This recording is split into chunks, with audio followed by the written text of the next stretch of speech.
Okay, the meeting will come to order. That's my initial contribution. I'm sorry not to sign up. Usual Matt Tony will be taping, if you want to know that. And if you have cell phones on, please turn them off or at least on vibrate. Members of the press, I don't see Phil right now. Obviously that. Anybody else? Okay, and government officials? Hi, it's Nicole Leo, the mayor's office. I just wanted to hand out these recycling and trash guidelines. If you have buildings that you want to drop them off in, you're welcome to. I will leave them right at this table so you guys can have them. They're the most up to date from Public Works. Thank you. Nicole, can I just make one comment? I have to say the new trash collectors are the sloppiest guys I've ever seen. The last group was great. If you call me, This group's a little, if they don't have a schedule, they're a little completely off. They drop trash everywhere. if you call me, we can talk about streets. Give me a call tomorrow and talk. Okay? Okay. Thank you. Thank you. Thanks. Okay, President's report. I hope everybody had a chance to vote on Tuesday. I voted right here. And of course, we have another precinct right next door. We will not. We will be meeting once more before the next election. But November 4th will be the big election between the Democrats and Republicans, so that will be your chance to decide who's going to win the election. And October 9th, our next meeting, we have our own election here. So if you have anybody you think is interested or who's qualified, let me know, and we're still trying to dig up some candidates. And hopefully we'll have a slate for you then. I got something today that is an announcement from the Boston Public Market saying they're going to do a groundbreaking on October 9th, which happens to be our next meeting date. But it's going to be at 1:30 in the afternoon. They don't go there yet. I mean, Parcel 7, first of all, they won't have to break any ground because it's been sitting there for 10 years. That's the best one I've heard. Unless they're going to break ground inside. This was a personal invitation, but I imagine if you showed up, you'll be able to see it. It is a public market after all. So, if anything else on that, we'll try. Is that 1:30? 1:30 after, yeah, I can't make it, I said, I can work. But the governor will be there, because they've been on the building years and years. Okay, the Good Neighbor Award I want to announce for September, Doug and Barbara Peterlin, who live at 33 Clark Street. Janet will be taking a picture with them, so it should show up in the regional and in Matt's blog also. And one other thing I wanted to note, the City Council has reestablished the Problem Property Task Force, and I went to the first meeting in August. And they basically talk about, for this neighborhood in Beacon Hill and nearby, properties which are causing a lot of problems, having parties and so forth and so on. So if you have a particular address in the neighborhood, and you're concerned about it because they're always causing a ruckus, let me know what it is. The next one is September 16th, so I'll be going to City Hall. It's in the morning. It's in the council's conference room. Yeah, you were there, right? I missed the last one. Oh, you missed it? Okay. So they really seem to know, they have a record on exactly what the problems are, and there's a representative from Suffolk University there, and if it's a student, they're going to go after them. So it's another way of trying to quiet down things. Okay, that's it for me. Membership committee, Mira is on vacation in the Netherlands right now, so she's not here. Ian, I think, is not doing well physically, so David, do you have any report on the apartments? Well, we did meet, and she was in the hospital at the time, so it was a brief meeting. Yeah. There are three issues that we're focusing in on. This is the Parks Committee, Parks and Open Space. One is our continuing desire to have the Prado become a priority of the city for a master plan inventory assessment there, and eventually major improvements, hopefully a major overhaul of that now 80-year-old park.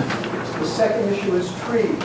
We're losing trees all the time, and they're not being replaced. And so the neighborhood is going to become grayer and grayer if we don't get the city to start planting new trees. And we should also think about having some of those who come before us for our support to consider donating trees or planting trees, even if it's not on their property. It could be somewhere else where there are missing trees. I wasn't at the last meeting, but I heard about the presentation and NEWRA's support of the expansion of the Golden Goose. And with that expansion, I understand a few trees are going to be taken out.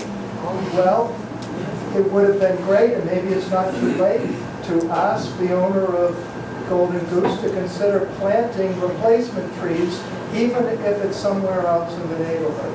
And then the third issue is the flights, because we've been hearing that the city has been looking at the flights, and maybe Nicole will give us a presentation. We meet the first Tuesday of every month, 7 o'clock here in the Mazzaro Center.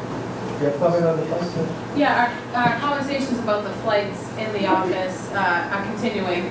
We've had some internal meetings. I've shown the mayor the space, so he's aware, we're all aware, the Parks Commissioner, my new director, everyone is really aware and involved. So something will be done, we're just trying to figure out what can be done there. How about the moving on blocking it up until We're something- trying to figure out what will be done there before we put gates. Got it. Okay, so it's ongoing. So you'll let us know when you develop. I will, as soon as we have them. Okay, Victor, ZLC? Yes, we had a zoning licensing and construction committee meeting on August 26th. There were two items on the agenda, 420 Commercial Street in Colina di Paola. That's at the corner of Commercial and Hanover, where the gas station was. And she plans to install a spin studio, which means bicycles, and a juicery. I guess it's a juice bar because bar doesn't sound okay.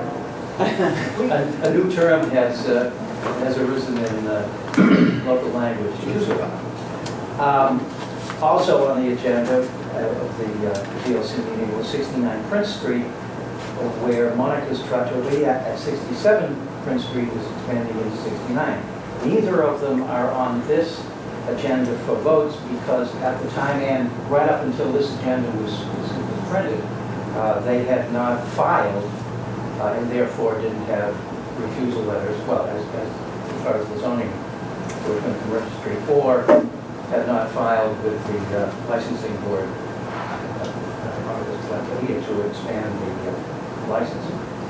So they will be presumably on next month's agenda. And on next month's CLC agenda, there will be 78-80 Salem Street, which is where the Pulcinella Mozzarella bar was, which closed. And a second story on the building was built, which NEWRA opposed. A new operator has now emerged, represented by Attorney Toscano. The name of it is Sushi Rock LLC. They will be serving Asian food they seek to serve Asian food in a two-story restaurant. The second story is forbidden under the zoning law. The Board of Appeal apparently gave them a variance in spite of our opposition. So this would be an application to the licensing board to expand the licensed premises up to the second, well, for a transfer and also expansion. So we will deal with that. Further, and perhaps as important, if not the most important, they're looking for 1 a.m. closing to 7 nights. So, next, history since September 10th, 2013, that is a year ago. We have written 25 letters, 10 supporting, 12 no objection, and 3 in opposition. And I think that takes care of the usual CLC report. Jim asked me to summarize I think we'll save that for the bottom law. before the, on the agenda is the last one. is. But he did hand out a Yes, form yes. to people. So if anybody didn't get it, are there any Well, other? perhaps I should explain that. That form comes from what you'll be receiving in the mail from the Secretary of State's office. And it's 3 pages long. I copied only the summary, which I can mention if you wish, or... We'll go into the, okay. Yes. One TLC question, and Victor, Sure. it's probably best directed to Nicole in regards what I spoke to Jerome about at the Munich meeting, which is TIAs. As you may remember, this group voted 2 months ago to authorize the executive committee to approach you or whoever is the appropriate authority to see if we could get more involved in TIAs oversight. Now, that hasn't happened yet, and Jerome sort of threw us a little curveball, but we'll get through that offline. The thing that I wanted to ask is, there have been efforts by TIAs to get letters of support for their proposed second-story bar thingy that they want to build. And I'm wondering if you could give us an update on where they stand on that. Have they applied yet to anyone? They have applied. I'm not sure of the date, but I know they are going to the Wash District Council the next. Okay. You know, as I told Jerome, we feel pretty strongly that these are the neighborhoods that are affected.